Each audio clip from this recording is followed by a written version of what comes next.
Je vous souhaite la bienvenue à cette autre chronique, votre santé financière, présentée par le groupe Baudin Conseil. Je suis en compagnie du président du groupe Baudin Conseil, Yves-Patrice Baudin. Bonjour. Bonjour, Michel. Yves, moi, j'aime bien les conseils parce que ça le dit, groupe Conseil. Et là, novembre, on parle parce que l'on commence à y penser. Là, le temps des fêtes s'en vient. Et ça, c'est une belle période pour dépenser. Et se placer dans une situation difficile et de misère. Des risques à Noël, il y en a. Et là, on est en novembre, on est en début de novembre. Vous allez me dire, oui, mais Noël, c'est dans quoi, 40, 50 jours. C'est loin. Non, Noël, c'est demain matin. Noël, c'est demain matin au niveau des dépenses. Les cadeaux de Noël, si vous les achetez en décembre, vous allez probablement les payer plein prix. Vous allez payer plein prix en argent, vous allez payer plein prix en temps aussi, parce qu'il va y avoir du monde dans les boutiques.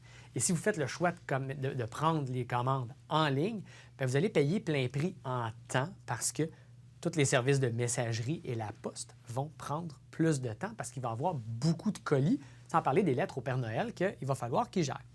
Donc, si vous ne voulez pas que l'espoir d'un beau Noël au niveau financier et logistique soit une lettre au Père Noël, bien, dites-vous, je dois commencer à planifier là. On est au début de novembre, c'est le temps de le faire, c'est le temps de planifier. Je vais vous donner quelques idées. La première idée, allez magasiner vos cadeaux de Noël tout de suite. Oui, mais les enfants n'ont pas fait leur liste, ils n'ont même pas écrit leur lettre au Père Noël. Parfait. Demandez-leur. Les cahiers de Noël, les publicités de Noël, en ligne, là, ça va déjà commencer. Dans les centres d'achat, vous allez le voir, là. L'Halloween n'est pas fini, que les décorations sont déjà apparues. Ouais. Dites-vous, là, c'est le temps. Tu veux quoi pour Noël, mon cher? Tu veux quoi? Ma belle-fille, elle veut quoi pour Noël? Mon beau garçon veut quoi pour Noël? Pensez déjà à ce que vos amis, votre famille va vouloir. Un oncle, votre meilleur pote, votre associé en affaires, votre partner de business à la shop, il veut quoi? Veux-tu un scotch? Il veut-tu juste une bouteille de vin? Il veut-tu une cravate? Peut être intéressant aussi. Là, des vêtements, c'est des beaux cadeaux. Des livres, c'est des beaux cadeaux. Faites vos listes tout de suite. Puis dans 2-3 semaines, avant la fin novembre, là, c'est le temps d'acheter. Essayez de voir si c'est possible d'avoir tout acheté avant le 1er décembre. Ça va vous donner un Noël plus tranquille. Vous allez pouvoir emballer tous ces beaux cadeaux-là sans la panique, du « Ah bon, on est à 2 jours de Noël et je n'ai pas emballé mes cadeaux parce que je les ai achetés avant hier. » Tout va être emballé. Puis quand le temps va venir de monter le sapin, j'ai des amis qui ont déjà monté leur sapin, je m'en excuse, mais quand vous allez monter votre sapin, vous allez pouvoir doucement mettre des cadeaux. Puis tout le monde va se dire « Bien, coudonc, ça arrive de où, ça? » Bien, tout était déjà planifié, tout était déjà calculé. On a fait attention à l'argent, on a cherché les rabais. Puis Noël est beaucoup moins stressant. Là, vous allez pouvoir vous concentrer sur la famille, les amis, les chansons de Noël. Puis quand le temps viendra, déballer les cadeaux. Vous prenez ce point-là aujourd'hui parce que vous avez une raison de le faire. Oui. C'est que... Pourquoi? D'abord, vous parlez d'économie. C'est sûr qu'en novembre, il y a des économies. Les marchands cherchent à attirer la clientèle. Mais pourquoi? Vous avez vu des cas où... C'est par rapport à l'endettement ou... C'est par rapport à l'endettement, c'est par rapport au cash flow, donc l'argent qu'on a dans nos poches. Donc, si on planifie en novembre, on est capable de planifier d'une manière beaucoup plus sereine. On n'est pas stressé par la dépense qui est devant nous demain matin, obligatoire ou quasi obligatoire. Là, on n'est pas obligé de faire des cadeaux, mais si on choisit de le faire, on ne veut pas se retrouver à être pressé. On a un meilleur choix de cadeaux, on a un meilleur rapport qualité-prix, parce que les marchands, on ne se le cachera pas, le mois de novembre, c'est pas le meilleur mois. C'est pas le mois le plus exécrable, mais c'est pas le meilleur mois. Donc, ils veulent encore vous attirer dans les commerces, vous attirer sur leur plateforme en ligne pour être capable de faire des achats. Donc, oui, les économies, mais on revient à mon domaine, on évite de l'endettement. On évite de mettre tout sur la carte de crédit à la dernière minute et avoir un gros paiement au mois de décembre. On l'a au mois de novembre, mais amoindri, parce qu'il y a des dépenses qu'on ne peut pas faire autrement que de faire en décembre. Vous allez acheter vos fruits, vos légumes, certains éléments pour les repas. Vous allez tout faire ça au mois de décembre. La Société des alcools, au niveau des rabais, il va en avoir en novembre, il va en avoir en décembre. C'est des politiques génériques. Donc, ils n'ont pas le choix d'avoir des rabais tout le long de l'année.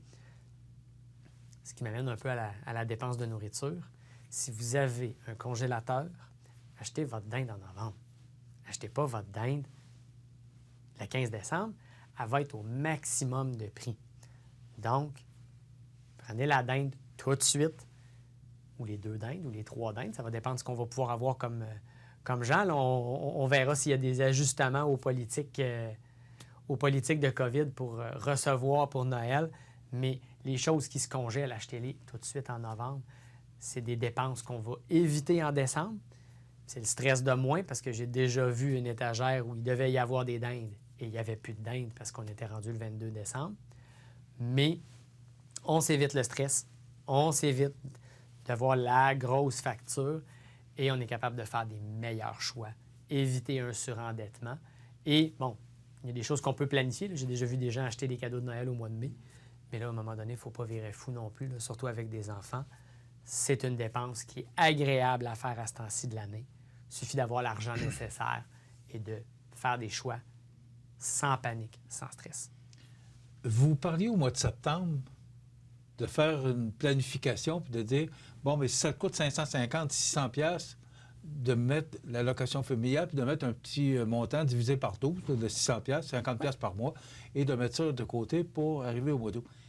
Est-ce que Noël ou novembre ou la période, parce que là, vous parlez de novembre, il y a la pose de pneus, il y a la préparation pour l'hiver, pour les voitures, il y a des manteaux d'hiver. Bon, on sait que là, c'est l'hiver qui arrive. Oui.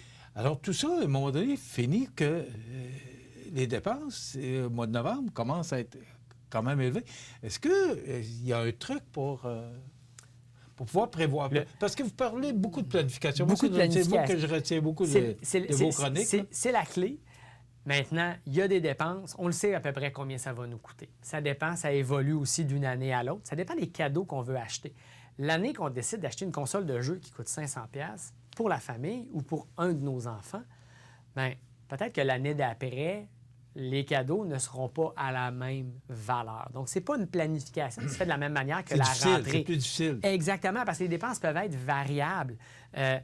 Une année, on va acheter une bonne bouteille pour un ami. L'année d'après, on va l'amener souper dans un restaurant. Puis au final, bien, ça va coûter peut-être la moitié du prix ou 2 fois le prix. Ça dépend de ce qu'on décide de faire. Donc, est-ce qu'on peut faire une certaine planification? Oui. Plus on a une liste de cadeaux qui est grande, plus il va y avoir de la variabilité. Donc, d'une année à l'autre, il y en a un qui va avoir un plus gros cadeau, l'autre qui va en avoir un plus petit. Il va y avoir un équilibre. Donc, c'est faisable de se faire une planification annuelle puis de commencer à mettre l'argent de côté en janvier pour être capable d'arriver en novembre et d'avoir l'argent nécessaire déjà en banque. C'est le même principe que la rentrée. Et ça peut se faire avec une petite comptabilité simple qui dit, bien, si ça me coûte 1 000 ou je vais prendre un chiffre un peu plus gros, on va dire 1 200 et pour 1 200 j'ai payé Noël et les anniversaires des enfants pendant l'année. Donc, il y en a un qui a sa fête en mai, l'autre qui a son anniversaire au mois de septembre. Bien, c'est des dépenses qui vont arriver. Supposons que ça coûte 1 200 pour l'année pour Noël et les anniversaires. Puis on met 100 par mois dans un compte d'épargne et on le sait qu'il y a 1 200 Il faut juste faire le suivi des dépenses pour s'assurer qu'on ne déborde pas du budget. Puis si on a un petit surplus, bien là, on regarde ce qu'on fait. Habituellement, l'épargne, c'est un bon choix. Il y a l'épargne de base, puis après ça, il y a l'épargne du résiduel. Donc, on commence à se payer, on fait nos dépenses. Puis s'il y a un reste, on l'épargne aussi. Ou une petite gâterie avec de l'épargne. Un mélange des deux, c'est toujours sain. Ça fait partie de la santé. On s'occupe de vivre d'une manière équilibrée. On ne vit pas que pour l'argent, on ne vit pas que pour épargner. L'argent, c'est un outil, c'est un véhicule. Donc, la planification, elle vient de là. Et pendant le temps des fêtes, mettez-vous pas une corde au cou. Là. Profitez pas du temps des fêtes pour vous dire « c'est correct, on va faire des dépenses une après l'autre, après l'autre, après l'autre. » La surprise de la carte de crédit rendue au mois de janvier. On connaît les histoires, c'est pas tout le temps vrai, je vous dirais que c'est même plutôt rare, mais c'est un risque qui existe. Mettez-vous pas une corde au cou, mettez-vous pas à la rue pour avoir un beau temps des fêtes, parce que janvier, février, mars vont arriver. Il y a des dépenses qui sont normales et qui vont revenir mois après mois après mois. Et l'électricité coûte plus cher. Et on sait que Exactement. ça coûte plus cher l'hiver. On en a parlé là, il y a 2 mois quand on a fait la chronique de la rentrée. On parlait des étudiants plus vieux. Mais là, ces étudiants-là vont commencer à voir leur facture d'hydro arriver. C'est plus cher. C'est important d'y voir et de le savoir que ça s'en vient, de faire les bons choix. Planification, planification, planification. Mettez-vous pas à la rue, mettez-vous pas une corde au cou pour être capable d'avoir des beaux moments à une période de l'année. Il y a des beaux moments à avoir à tous les mois. Il y a des fêtes ou des événements agréables à tous les mois. Je ne vous parlerai pas du lapin de Pâques tout de suite, mais il va s'en venir dans quelques mois lui aussi. L'été va revenir. Donc, les dépenses se font de manière régulière. On planifie celles qui sont plus substantielles. On pourra peut-être faire une chronique là, avant que le printemps se manifeste beaucoup pour commencer à planifier les vacances d'été. Oui, Mais c'est vrai. c'est des choses, c'est des dépenses significatives. Les dépenses d'été, là, c'est pas Noël. Là. OK? C'est pas 500, c'est pas 600, c'est pas 1000 $. Souvent, les vacances d'été pour une famille, c'est 1000, 1500, 2000. Si on veut aller à l'étranger, il y a beaucoup de gens là, que ça va démanger d'aller à l'étranger. Là. Après 2 ans de COVID, là, les agents de voyage vont avoir beaucoup de demandes. Mais ces demandes-là, ça coûte cher. Si on veut aller en Europe en famille, bien, c'est 5 10 000 qu'il faut planifier. Puis peut-être qu'on est mieux de changer le signe au bout et remplacer le signe de dollar par un signe d'euro. Donc, c'est beaucoup d'argent. On revient à la planification. Mais là, profitez du temps des fêtes. Là. Stressez-vous pas avec tout ça. S'il y a du stress, c'est parce qu'il y a peut-être besoin d'aller chercher des conseils. Puis à ce moment-là, les gens peuvent venir nous voir. On va répondre à leurs questions. Parce que j'entends une personne qui dit « Ouais, mais moi, je ne suis pas capable de faire un budget. Je suis pas capable de... » Je l'entends, là, puis il me semble que je ne suis pas capable de voir comment je peux tout organiser ça. Qu'est-ce que cette personne-là doit faire? La première chose à faire... Parce que c'est important, vous le dites, oui. Planifier, c'est le mot que je retiens, mais il faut voir en avant, là. Il faut voir plus loin. Le premier exercice de budget qu'une personne doit faire. Puis là, préoccupez-vous pas à savoir ça balance-tu ou ça balance pas. Là. Okay? On n'est pas dans un exercice de comptabilité avec un vérificateur qui va passer puis qui va mesurer si tout est correct. C'est quoi vos revenus? C'est quoi vos dépenses? Couchez-le sur papier. Regardez réellement c'est quoi. À tous les mois. Puis là, prenez pas les dépenses de Noël, prenez pas les dépenses de vacances, prenez pas les dépenses de rentrée. Prenez les dépenses ordinaires. Le loyer, les services publics, le divertissement ordinaire. Là, si vos enfants ont des cours d'arts martiaux ou un cours de musique, mettez-le dans le budget. Le téléphone, l'hydro, Internet, la télé, tous les dépenses normales que vous avez, couchez tout ça sur papier. Si ça balance puis qu'il reste du surplus, là, vous êtes en bonne voie. Vous devriez avoir planifié un peu d'épargne. Ça réduit le surplus, mais de l'épargne, c'est de l'argent que vous vous payez à vous-même. Et ça permet d'avoir un élément, un coussin, une prudence. Comme ça, s'il y a un problème, s'il y a une dépense imprévue ou difficilement prévoyable, à ce moment-là, on est capable d'y voir tout de suite. Et on a l'argent pour la payer sans broncher. S'il y a un déficit, puis que là, vous vous rendez compte, moi, mais j'ai trop de paiements, mes cartes de crédit sont trop lourdes, j'ai des prêts qui me coûtent trop cher. Et là, ça n'arrive pas, entre autres, à cause de cet endettement-là. Bien, prenez le téléphone, allez voir sur notre site Internet et on va être capable de répondre à vos questions, soit par quelques conseils budgétaires, des fois, ça passe juste par ça, et si nécessaire, bien, les solutions qui sont prévues dans la loi, qui sont légales, raisonnables et qui vont permettre de reprendre une vie financière et de venir à bout des dettes qui vont causer des problèmes budgétaires aussi. Là. Parce qu'il faut partir avec une base solide, propre. Est-ce qu'on sait quand on a des problèmes de finances? Ça gruge. Normalement, ça accroche ailleurs aussi. Là. Ça gruge le budget, évidemment, parce qu'il faut faire les paiements. Ça gruge la vie familiale, ça gruge la vie professionnelle. Ça va la vie de couple. La vie de couple, la vie familiale, ça va, la relation avec vos enfants. Ça va gruger Noël aussi. Si vous voulez passer un beau Noël, un budget, la planification, prenez votre dinde en novembre, faites vos listes de cadeaux tôt s'il y a vraiment des gros problèmes. Prenez le téléphone, venez consulter. On est là pour aider.